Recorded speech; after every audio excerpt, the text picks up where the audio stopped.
All right, welcome to the monthly Q&A for Adaptive Yoga Teachers Resource Group.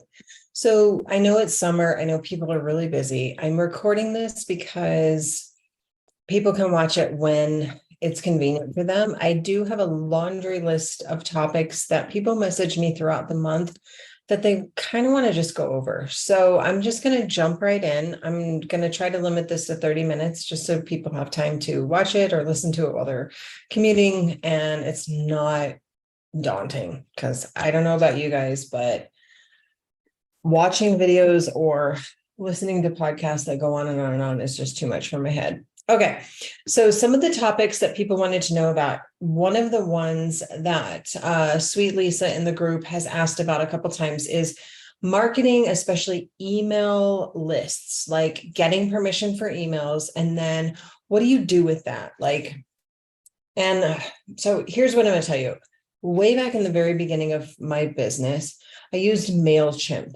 And basically, I posted on my social media and I passed out business cards and flyers and said, if you'd like to be on my monthly newsletter, please subscribe.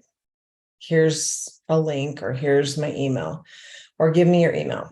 And so I would add people as they came through MailChimp. And MailChimp, I don't know about it now, but at that time it was free. And I used MailChimp for years. And I liked it because you could kind of recreate the same newsletter. Here's what I'll tell you what works for me and my kind of clientele, I guess, is I send a monthly newsletter out the first or second of every month. That's it. I post it all over social media.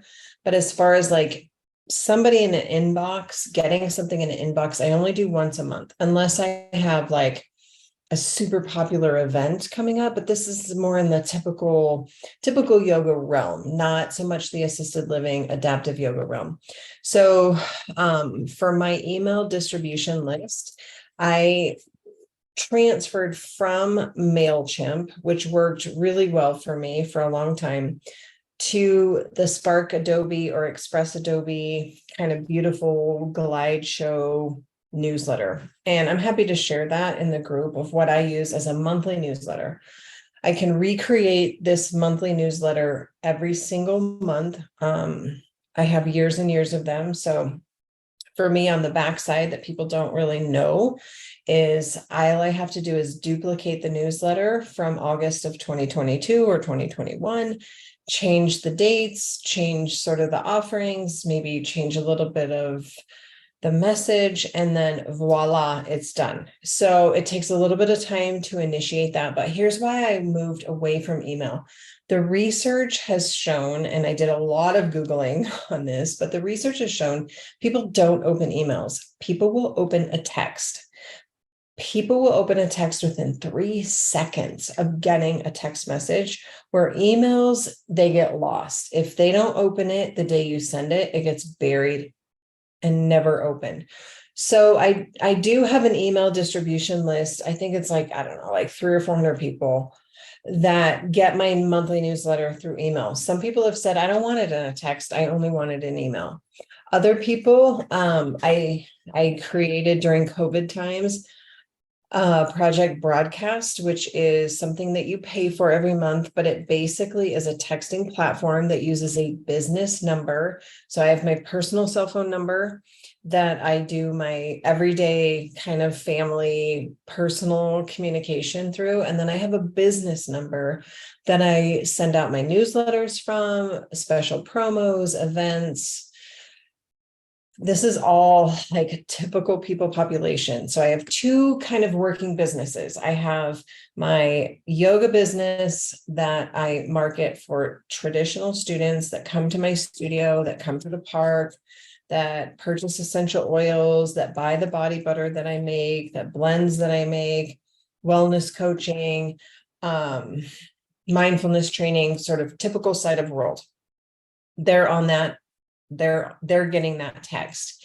And then my adaptive yoga kind of communication, I don't really communicate on a monthly basis with my agencies.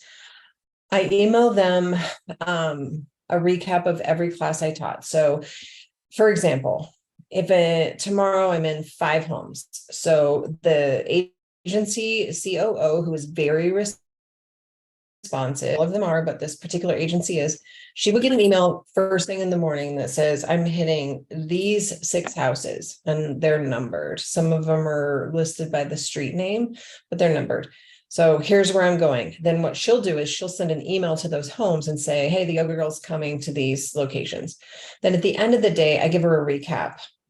Bill didn't participate. Susan was sleeping. Kathy was excused for an appointment, whatever. And so I email them directly for things like that. I don't market monthly to my existing agencies. I'm already contracted with them. They're busy. They don't need to know what essential oils I'm selling this month. Like, probably not important. Maybe it's a business venture that I'm dismissing, but I just really try to part my ways of, here's my fun yoga business that includes essential oils, body butter, wellness coaching, chakra balancing, blah, blah, blah, all that fun stuff. And then I have my agency work that is the adaptive yoga professional. I don't market to them. I've already achieved that. I've already gotten them. So I don't market. Occasionally, if it's like the end of the year, I send a thank you for your business, happy holidays, happy new year kind of thing. I send that through email and text to all my customers, all my students. So if you're looking to market yourself in an email, you do technically have to get permission from the person to receive emails. Otherwise, it can be classified as spam, and they can report you in the email world for spamming them. So I did emails in the beginning. The last 4 or 5 years, I've done primarily, I prefer texting. So people get a text every month with my newsletter attached in the link form. That's it. If people have chosen to sign up for my email, so I took all my MailChimp addresses and however the term is in email, I ported them into a spreadsheet. I took that spreadsheet, I made it into a Google Doc, which is free and easy to use. Every month, I copy and paste the Google Doc email addresses into a Gmail. I attach my newsletter link. I attach a picture, like a screenshot of the front page of my webpage. Happy August. We're talking about abundance this month. Here's what's going on, simple and sweet. And then they can click on that link. I prefer to market that way. Then I can take that link and I can put it on all of my social media stuff, my Instagram, my Facebook, my LinkedIn, my meetup group. I've got 820 people in my local meetup group that come to local classes or some virtual stuff, but it's hard to market on Meetup unless you have event after event after event. So my events that I have for the typical side of my teaching goes on Meetup and Eventbrite. Then I send a mass email to the people who have subscribed to MailChimp years ago that I just ported their emails over to a Google Doc. And then I have a texting platform called Project Broadcast. And if you're interested in that, I have a referral link. I might save you a couple bucks. I think I pay $18 a month, maybe a little more, maybe a little less, somewhere around there. And I can chat with people, I can text people back and forth, or I can send mass text. So if you're part of my texting, like 30 days of yoga, that's coming from my business number. That's a mass texting platform. And you can make it sound personal. It's a great tool. But if you're looking at agencies like businesses, assisted living, group homes, texting them probably isn't going to be a good thing. Like these CFOs, COOs, decision makers, they're not going to want a text from the yoga teacher. So I would stick to email for agencies. Texting people that you're having classes in the park, or you're offering a restorative class, or classes in a studio or at the library, texting is perfect. Most people will open a text before they will open an email. All right, so there's that. And if you have additional questions about MailChimp, Project Broadcast, Google Drive, Express Adobe. I'm happy to walk you through how to work all of that and how it's worked for me. All right. So insurance, we've talked about this a little bit. I use HPSO, which is Healthcare Provider something organization, service organization. It's $110 a year for $1 million liability. So that's my insurance company. If I offer a class and someone gets injured, I'm covered. The agencies also have their own insurance. So it's sort of like a double coverage. I cover myself as an independent contractor or an independent teacher in the park, and then the agency covers their contractors through their policy. $110 does the work. I've never had anybody file a claim in 16 years.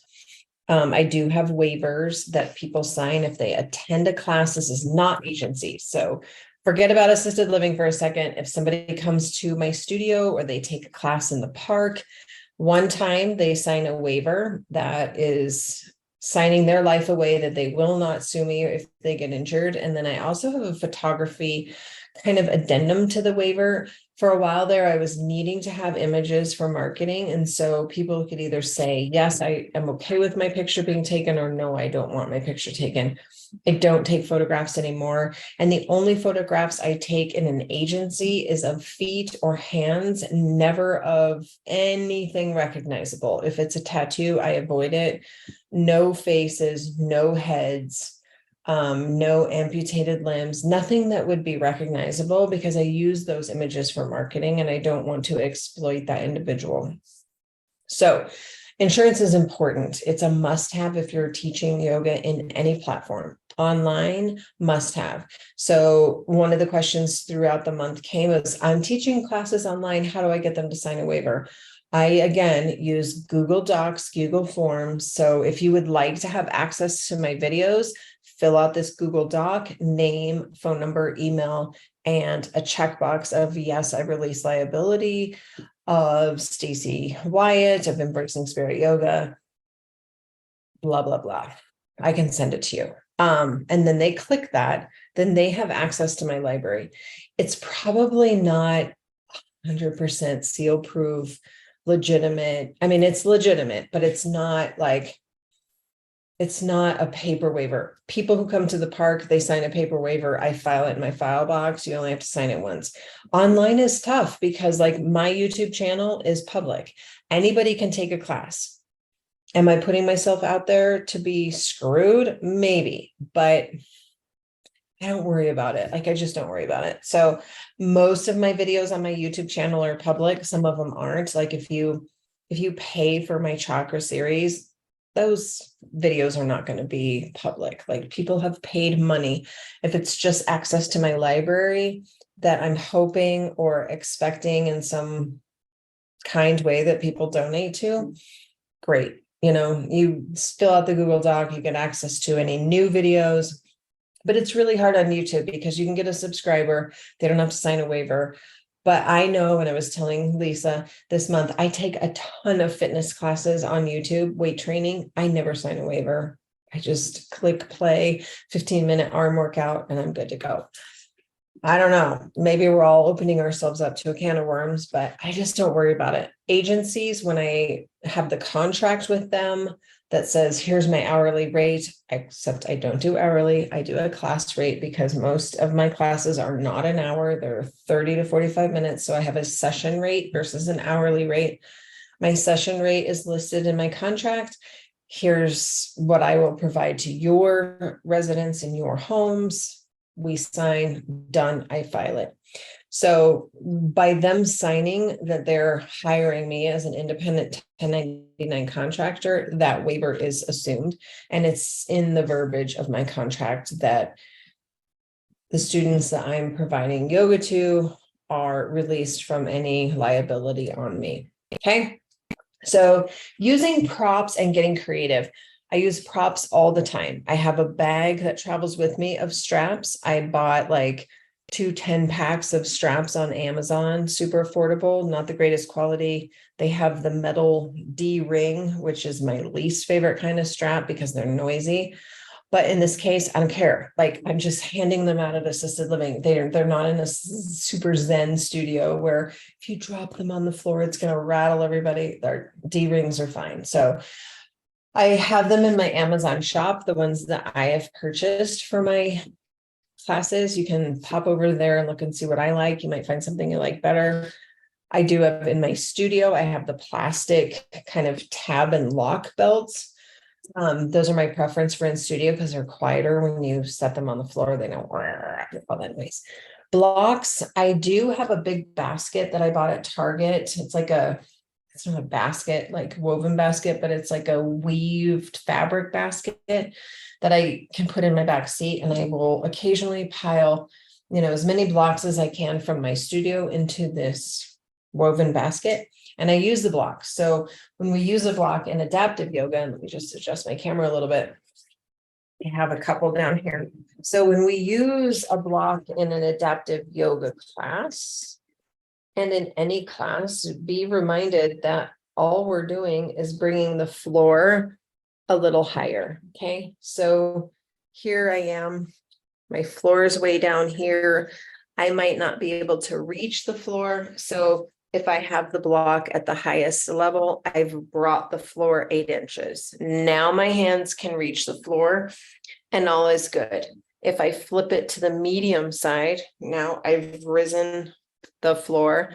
I think it's 6 inches on this side, maybe less, maybe 5. Okay, so I brought the floor 5 to 6 inches higher. And then if I lay the block flat like a pancake, 4 inches, the floor is a little bit more accessible. Okay, so be thinking about blocks in terms of bringing the floor closer to the people. A lot of my elderly students, when I ask them to come into waterfall, touch your toes, they're like, oh, I can't do it. So I will bring a block, and all of a sudden the floor is a little bit higher and they can reach. Okay, so that's how I use blocks. Pardon my screaming cat in the background. He wants to come in. So I also use blocks in this way. So I'm just going to turn my camera. So I will have them place a block in between their legs, which creates alignment through the hips. If we're sitting on a recliner and we're cozy, like most of my students with dementia are, they're going to be slouching and the legs are going to be like this. Okay. So having the block between their legs, they're forced for some muscle engagement. So we make a little joke like, hey, don't lose the block, keep the block between your legs. And then I also have them squeeze into the block, which lifts the pelvic floor. So a lot of the students that I'm working with in this population have bladder control issues. So I'm asking them to squeeze that block, don't lose the block. And that's actually lifting the pelvic floor and encouraging those muscles that support the bladder to do the work. Okay, so blocks are fun. I will also have a block. If somebody is sitting in a chair, I'm sitting on a stool right now. Most of the students I see are in recliners. So this is a little bit hard because there's just a row of recliners. But if they're in a chair, like a dining room chair, then they just can lower the block here. Watch what happens. I've lifted the floor 8 inches. Hand can go down and the other arm can reach up to the sky. So I've brought the floor a little bit higher, makes this beautiful side bend a whole bunch more accessible, because there's no way a 90-year-old is going to feel comfortable reaching all the way down. I'm not comfortable and I'm 52. Okay, so blocks are great. You can also bring the blocks to have them hold something. Okay, so a lot of times their hands go in the blanket. They're covered up with a shawl. They're covered up with a little cozy. Hey, will you hold this block for me? So they're holding the block and they're spinning it and they're looking at it and it's all fun and games. But hey, we're going to push that loaf of bread out in front and we're going to spin to one side. Then we're going to spin to the other side. I'm going super fast. We're going to reach the block of bread up to the sky and then over. So we're getting all 6 directions of the spine. Bring the block into your heart.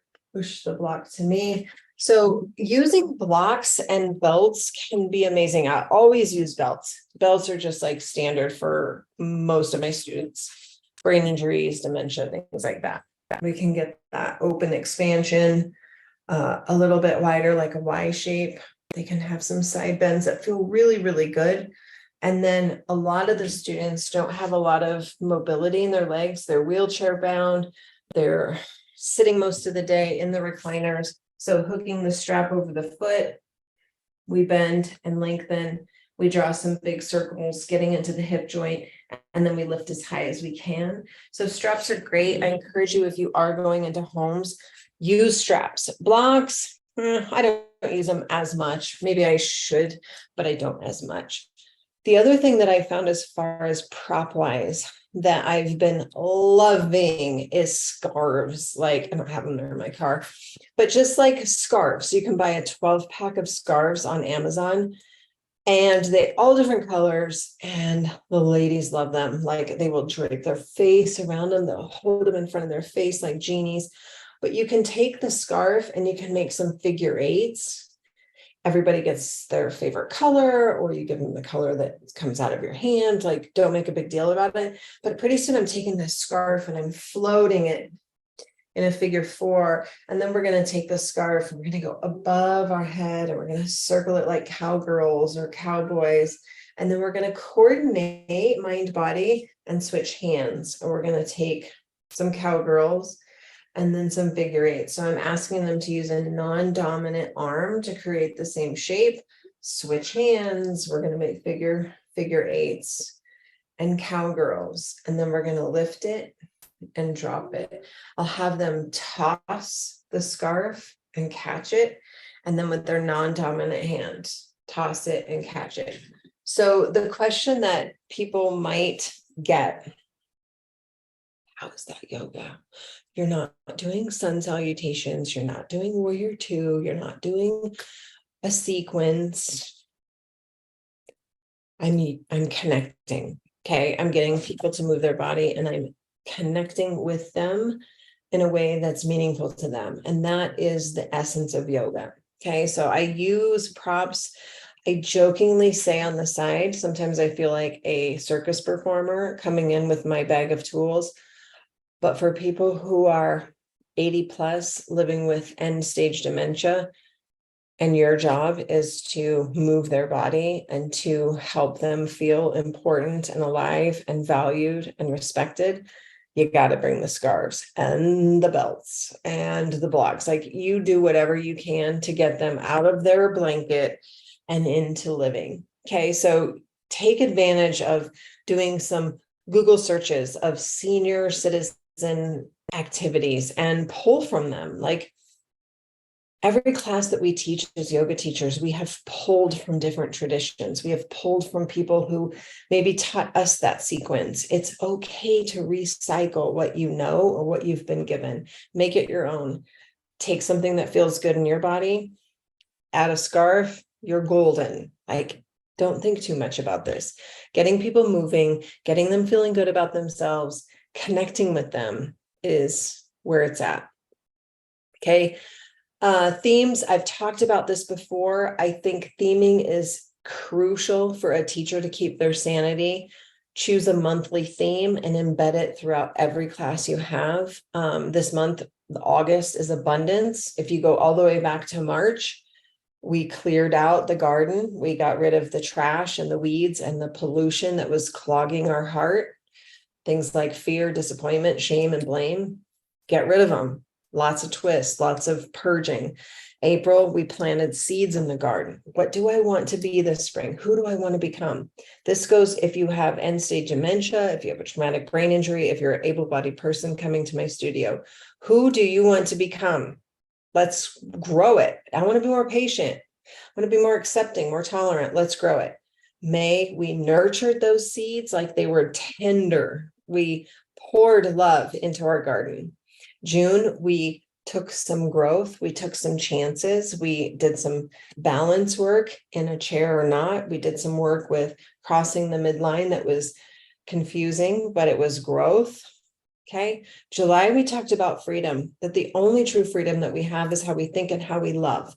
We all have physical limitations, whether it's responsibilities of a young family that keep us from being able to take off for a weekend, whether we have pain, if we have a recovery that we're coming through physically, if we're struggling emotionally, we all have a physical hindrance. There's not a single person on this planet that is fully free physically. And we're not physically, or we're not free to speak everything we think. We could hurt people. We could get in trouble. If you're living in a group home, if you said what was on your mind every day, you'd probably get kicked out. So we don't have freedom of speech. We don't have freedom of movement. We have freedom to think and freedom to love. That was July. Now we're into August and it's abundance, right? Everything that we grew starting from March, clearing out last year's trash, to planting the seed, to nurturing the seed, to growing the seed, to being free to be the seed. Now we are abundant. Okay. We're living the seed. So we're reaping the harvest of all that is good in our life. January, I shift major gears and we go into foundation of who we are. What are the 4 main values that create who we are? What is most important to us? That's our foundation. October, I lean into, are we aligned with our values? So the classes are more focused on alignment, strong arms, straight spine, dementia or not. We're looking at alignment. November, we move into gratitude. December is compassion. January is newness, intentions, the beautiful idea of creating. And then February is love. So that's typically my year. I do theme, whether you're able-bodied or dementia or brain injured, you will get the same message, the same Dharma talk. And then the postures lend itself to that. So postures for August of abundance is big movements. It's reflecting on all that is good and all that is not so good in our life. Like abundance doesn't discern. We could have an abundance of stress. We can have abundance of pain. We can have an abundance of sorrow. It's all real and valid. Now, what do we do with it? Okay, so theming is important to me. If you need help with theming, there's a beautiful book called Theme Weaver, which is an amazing yoga teacher resource for learning how to theme a class. Hands-on, hands-off adjustments. I'm not so much hands-on for able-bodied people in my studio. I'm more hands-off. I'm hands-on with people who are living in assisted living who never get touch unless it's clinical. So I will approach a student in assisted living and say, can I have your hands? And I look at their hands, I flip them over and I'm like, wow, those are some working hands. Those hands made a lot of pies. What's your favorite kind of pie that you like to make? And then they say, oh, I used to always make cherry pie. How do you do that? Tell me about how you make cherry pie. Like, how many pounds of cherries do you need? Memory, memory, memory. I ask them to put their hands on top of my hands. So we feel a little friction, a little heat. I'll move their hands away. Okay. I'll close their hands, put their hands together, flip them over. I do a lot with the hands. I will say, would you like to feel my heartbeat? And I'll put their hands on my heart. Can I feel your heart? So a lot of human connection goes into my hands-on adjustments with dementia. I will lean in as close as I can and say, what color are your eyes? Color your eyes. And I whisper, because when we whisper, we are asking them to really pay attention. And then I'll say, wow, your eyes are blue. What color are my eyes? And then they look and they're like, oh, your eyes are green. Yeah, cool. Hold that. And I go to the next person. Okay, so I've made that connection. That's my hands-on adjustments. The other thing that I find good and useful, as long as you know for certain there's not any like spinal injury, is I'll hold somebody's hands. Okay, and I'm just going to imagine I'm holding your hands. And I'll say, come towards me a little bit. And I pull them so that they're hinging slightly forward. Okay, so they're coming towards me. And I will take their arms and I will just slightly pull like this. Okay, so I'm getting some shoulder motion. 9 times out of 10, they're like, oh, this feels so good. And then I'll say, okay, hold my hands. Okay, I'm going to pull you towards me. Just come to me, come to me, come to me. And I lean back and they're leaning forward and they say, oh, my back feels so good. What a great stretch. Okay. Do you trust me? And they say, yes, I trust you. I said, okay, I trust you. So you're going to pull me back up, but go slow. Don't throw me across the room. Harold, don't throw me, Harold. And so Harold slowly pulls me back up. And I say, all right, Harold, we're going to do that again. Come with me. A human connection goes so far. So I'm pulling Harold. Harold's getting an amazing stretch. And I say, Harold, I trust you. I need you to pull me. And he slowly pulls me. And I high five and I say, that's teamwork. Okay. That's my hands-on adjustment for somebody who has a brain injury or dementia. If I know for certain that they don't have like spinal fusion or something. And you can always ask the staff, or you can always ask the person too, like, have you ever had spine surgery? Accuracy is questionable, but usually there's a staff member close by that can say, yes, he has rods in his back or something like that. So just be mindful. I will also grab a hold of somebody's leg. So if they're sitting in a recliner or a chair, I might grab their leg right at the knee, nothing close to the groin whatsoever, but I grab their knee and I just give a little pull, and that creates space in the hip. So if you've ever had somebody like literally pull your leg and you have that release in your hip, so you can do this seated by sitting in front of them. So imagine I'm flipped around, I'm sitting in front, and I just do a little bit of gentle traction. Okay. So it's not forceful, it's just a little bit of gentle. And just doing it to myself, I feel some space in the hip. So that's just another way that you can hands-on let somebody feel good. At the end of every class, I will shake the individual's hands and hold them and say, thank you so much for coming to yoga. Thank you so much. I love your blue eyes. Go to the next one. Thank you so much. I love your brown eyes. And I always acknowledge bits of them. Your shirt is so beautiful. Your hair in the barrette looks so beautiful. I love how you shaved today, Lester. Like, you look really handsome. Acknowledging them as people will go so far, because the care that they get, even in the best of homes, is very clinical. It's get dressed, eat, brush your teeth, hurry up, we got to go. And you get to come in as a person to love on them. Doesn't mean they're not loved, but it's different. So that's what I love to do as far as touch and hands-on, hands-off adjustments. 35 minutes. I'm trying to keep these doable. I don't want to just blabber on for hours. There was something else I wanted to share with you. I can't remember. I'm going back through my notes. Covered the marketing, covered the technology, email versus texting, who to email, who to text, covered insurance. Marketing yourself as a business is really important, and knowing that the platform in which you're going into is a business. It is a nursing facility or long-term care center, and it's professional. So on my work days in assisted living, I dress somewhat professionally. I never wear a shirt like this to an assisted living house. I wear something that's, in the summer, I might wear something that's more sleeveless instead of racer top and a little bra hanging out. Sleeveless. I usually cover my chest more modestly, always cover the butt. I just try to keep it professional, because there are nurses coming in, doctors coming in, family members coming in.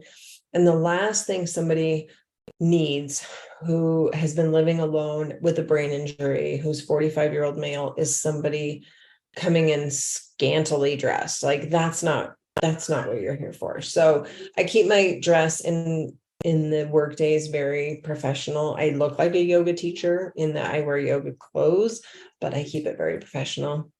Using props, use what you have. Scarves are great. They're cheap, they're affordable. Blocks, straps. Using other chairs, I'll often pull another folding chair in front of a person who's in a chair and have them lean on, raising the floor 24 inches so that their hands can touch something. That gives a nice sense of safety when our hands in a forward fold can touch something rather than just dangling. So letting them touch something. You can use a wall, you can use the sofa, an ottoman, another chair, a block. I love theming. I think theming is incredible as a yoga teacher. I think people will come for your talks and your wisdom if you're walking the walk and you're doing the work more than they'll come for a posture. I mean, you can anywhere you can get a yoga sequence, but it's really the energy that you bring to the sequence that they're coming for. And that's both sides of the coin. Traditional yoga, adaptive yoga, they're coming for you and what message you have to give them and the energy that you're bringing to the class. And then hands-on, hands-off adjustment. So I think I covered it. I shared a little bit this month about aromatherapy. I think it's a powerful tool. Be mindful of how you use it. Be mindful of the brands you choose to use it. Of course, I'm biased. I've been with a particular company for 11 years. I appreciate their testing and their safety and purity. If you're using essential oils from a store, be very mindful about applying them directly to elderly skin because they are potent. And if they're adulterated at all, they could burn the skin. So just be mindful. Most of the agencies I'm with use aromatherapy. Staff is very versed in it. It's available. I bring my own stuff, but diffusers are going in all the houses that I go to. So just be mindful of how and what your intention behind using aromatherapy. And we can talk about that maybe next month if there's interest in that, but there is a method to basic aromatherapy. I'll give you a tidbit. The higher up on the tree that you go to obtain that essential oil, the higher the mood will be, the more animated, more elevated. Think citrus oils, lemon, lime, grapefruit, kumquat, mandarin are very zesty, bright, uplifting, vibrant. Flip side of that is anything that grows close to the ground or at the heart of the tree, like a bark, a flower. So ylang ylang, lavender, cedar wood, Siberian fir, frankincense, heart of the tree, low to the ground is going to be very grounding. So if you walk into a house and everybody's asleep, I suggest having a spray bottle of citrus and mint because it's vibrating, it's high, it's opening, it's alerting. If you walk into a space and everybody's discombobulated and anxious and worried about when it's ice cream and when are we playing bingo and when is this happening and when do I make a phone call and is my family coming? Slather on some lavender and cedarwood and get everybody back into being grounded. So that's the basic, super basic version of aromatherapy. High on the tree is uplifting and bright. Low to the ground, heart of the tree is grounding and calming. So depending on what situation I walk into, I have an arsenal of tools in my tool bag and I pass out aromatherapy every single class. Okay, so I'm going to finish here at 41 minutes, 40 minutes-ish. Started a little bit late. So again, if you have questions after watching this video, just shoot me a message. If you don't want to post it in the forum, that's okay. Shoot me an individual message. I'm happy to help you. If you have questions about the email platform or the texting platform, if you need a sort of a template of what it looks like to approach an agency, reach out to me. Like, I want to be a resource for you to be successful and do the work that I'm doing in my community and do it everywhere you're at. People need us. Okay, so we need to be getting into those homes and serving those who are so underserved. Okay, that's what I got. And if you have any questions, please reach out to me. I'm here to help you. I don't post a lot in this group. I'll try to do better. That's all I'll say is I'll try to do better. I just don't want to come across as like, I know everything. I know a lot, but I don't know everything. And I want to learn from you. So I would love for this to become more conversational, more collaborative. I can share with you everything I've known over my experience, but I still would like to learn from you and learn new strategies and new ways of doing it, because that's what we're here to do, is learn from each other. So maybe next month people can pop on. We can have a conversation or post questions in the group, like ask questions. That's how we learn. That's how we grow as a team. All right, sweet friends, I'll see you soon. So we'll look for this the first Wednesday in September at 7 p.m. And just keep coming, keep sharing this with other yoga teachers. Let's get the word out that there are people living in assisted living that need us. Okay, I'll see you soon.